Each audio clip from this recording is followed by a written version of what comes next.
You know what really makes me roll my eyes in railway circles these days? You know, apart from, this railway's better than that railway. A wibble. Or this Victorian loco should be mainline certified because it belongs there. A wibble.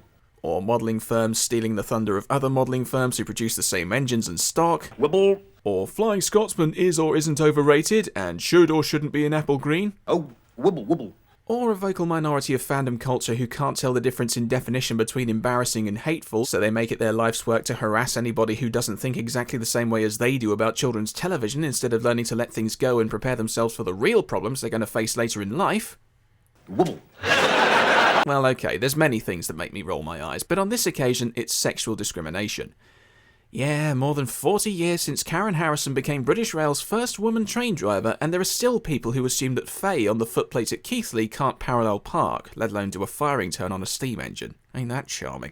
You could argue that with old-fashioned forms of technology come the old-fashioned working practices and the social and ethnic principles that go with them. By tradition, railways were usually built by chunky blokes who lived off a strict non-vegan, non-teetotal diet and could sleep on cold rocks after shifting 20 tons of earth a day. While women were limited in what they were allowed to do because society was a bitch back then, and it took years of protesting, culminating in Emily Davidson throwing herself under the king's horse for women to get even an ounce of equal rights, only for continued protesting and the feminism movement before further rights were even considered. So it's hardly surprising there were no women navvies in the 1830s. But what's hard to understand is, why is there that sort of prejudice now? The 21st century is an age when women can vote, hold down a wide range of jobs, and even run countries. Sort of. And you know what? Society's better off because of it. We've become more diverse and interesting, widened skill sets and talent pools, shared interests, put new perspectives on existing situations, found new solutions to problems that wouldn't resolve themselves. And perhaps most importantly in railway circles, more people have come forward and got involved. But in the wider world, maybe they're still not coming in fast enough.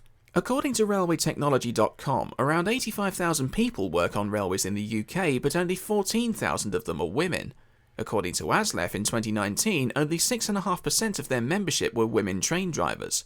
And according to the RMT in 2018, 15% of their membership were women, yet women only made up 8.5% of their safety reps. So why is this? What experiences do women in railway circles have, and what issues have they faced? Now, over the years, I've asked numerous women rail fans if they've had any grievances and offered to let them have their say, and let's just say some of the stories didn't make for happy reading. For protection, each of the following statements shall remain anonymous while their concerns are expressed. One driver from a miniature railway in Western Australia says, "When I first started volunteering for a narrow gauge railway, they hosted a workday to get one of their steam engines prepared for service. The first thing one of the male members said to me was, 'Why didn't you bake us a cake?' To be told this by someone I'd never met in an organisation I had only just started to volunteer for was very off-putting. I was coming in to learn about, to run and to preserve steam engines, not to bake cakes for men. I was already a steam driver at a miniature railway in the United States, where I had never experienced this sort of sexism, and to be told this so soon after I had joined a preservation railway in my hometown made me question whether I would stick around. Fortunately, this was the only negative comment I received directly from any crew member. Within a few months, I had found my place in the organisation, and after a year, I was working well with many other drivers on steam engines. However, I'd hate for a less experienced member to experience a comment like that and decide not to show up again. Volunteers at Heritage Railways are in short supply in Western Australia, and we need everyone we can get to help keep our railway history alive. We don't just need rivet counters and steam enthusiasts with a burning passion to get on the footplate of a steam locomotive. We need every guard, ticket seller, rolling stock cleaner and track worker we can get our hands on. Most other negative comments from members were second-hand comments. I heard people tell me that there were rumours I was a lesbian from the way I handled the signal levers. But soon after, I had made good friends, and when you're working together, those sorts of rumours quickly disappear. The worst comments have always been from children. A child innocently asking why a woman is a guard or a driver instead of a man is heartbreaking. Children looking for a male guard, or a mother telling a child that there's a girl conductor today, hits me harder than any comment about cake can. A woman firing a steam engine or waving a flag shouldn't need to be a learning experience about gender roles for a child. One civil engineer on group projects for Network Rail Property says, "I've got mixed experiences from the Heritage Railway scene. Lots of old-fashioned people, i.e. downright sexists, my ex being one of them. But people still go, oh, it's okay to have different opinions. Nah, it's not okay when you're oppressing a whole group of people for no reason. They think women are only interested in railways for the male attention or to take pretty photos in period dress. I got fed up with my ex's pals. They're not really pals, more like minions, because my ex is too narcissistic to actually have friends, not even bothering to talk to me. I couldn't tell whether it was because they only thought I was there to look pretty or because they didn't know how to talk to me. She then says about her professional work, I was checking into the Euston Station site one night. Someone said to me, "Is that a beautiful lady I hear?" Okay, it wasn't necessarily a problematic comment, but you never hear a comment like that from about any of the lads. One time, a Koss full-on looked me up and down and said, "Orange isn't a flattering colour on you, is it?" Mate, I'm wearing full oranges with old slurried ballast all over them and spray paints, cameras and tape measures stuffed in all my pockets. I'm there to do a flipping job, not look pretty for you. There was a lot more to her story, but some of the details were really f***ed up. One cleaner and trainee fireman from a railway in southern England says, I've overheard many people say to their children, "Look at that young man coupling up our engine," only for me to turn around and cause a few turns of embarrassment when they notice I'm a girl. Following this, I usually get the following two things said to me. 1, I wouldn't expect a girl to be doing this, or 2, why aren't you working in catering? Why this department? The second one hurts me more than the first. I like to couple the locos as it teaches skills and improves stamina. Looking at me dimensionally, I'm a stick to say the least, so it's not surprising some people think I'm not cut out to couple up and do the heavy-duty work, but I like to prove that I can do it. No volunteer should be told they can't do something just because they're different. I'm tiny compared to most of our crew and volunteers. At the time this was written, I was 78 kilos, but to quote my father, about 76 of that is muscle. So yes, I look scrawny and small, but I have the strength to make up for it. I also have mild autism, so it can take me a while to understand what I'm being told. Everyone at the railway is extremely accepting and are helping me to learn turn by turn. I love making the locos clean and giving the public the best experience that realistically I can provide while following the rules. I've also been harassed a couple of times, usually by older men. I've usually brushed it off as I don't mean to cause a scene, but it does put women off working on the railway as it's seen as such a male-orientated hobby when in reality it's not. And young people like myself should be encouraged, not deterred from this line of hobby. Because who's going to be there to run the line when the older generations have passed on? The average age of our volunteers is 65, so the more young people we can get, the better. Following on from my tiny size, I've had station masters and guards remark my tiny size and how surprised they are that I'm doing this kind of job and how pleased they are to have met me as part of the crew, which is what should be the accepted view in my opinion. Be thankful for who you've got. The best way I can summarize that lot is basically, if you can't keep your sexist opinion to yourself, don't form such an opinion. I'd like to see such a bystander try and control a loco. It's not as easy as you shovel a little colon off your Todd. One fireman with over 35 years experience working on heritage railways in England says, I started with a fledgling railway that was starting from scratch. There I was treated like one of the lads. I was welcomed by the small diesel group, learned to drive their 08, was learning to drive their crane, was involved in everything from running committee, stripping Barry engines and driving machinery for the permanent way. For other reasons, we moved to another railway which was running a service. There, I was invited by a respected driver to come and learn to fire and become the first female fireman. This caused a director to threaten to resign in protest. During the time I was there, I always felt an undercurrent of sexism helped along by my now ex. I was subjected to some sexist jokes and there were sexy calendars, but there were some great people who supported me. To give their CME his due, he did support me when a trainee kept refusing to do as I had requested on his training sessions with me, and it was suggested he might be happier on another railway. I was then asked to fire at a much busier railway. There, whilst I wasn't a fireman, there was the banter, but it never felt hurtful or directed. It was when I became their first female past fireman that the issues started and still rumble on. It was suggested that I was only passed due to who my partner was. I've had past cleaners refuse to do as instructed, and when challenged, they have said if it had been one of the male drivers, they'd have done as requested. I was jointly providing the training for all the cleaners at the time, and that had included him.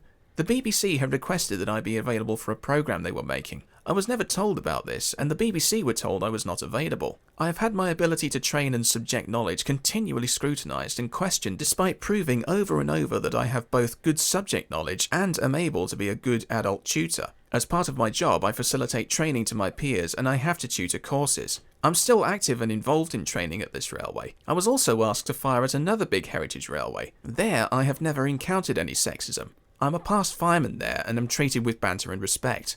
I'm still a footplate volunteer on the last 2 railways and the situation has improved. All the time I've been on the footplate, I've felt the need to perform above the average. I've had drivers greet me saying, "Let's see if you're as good as they say you are."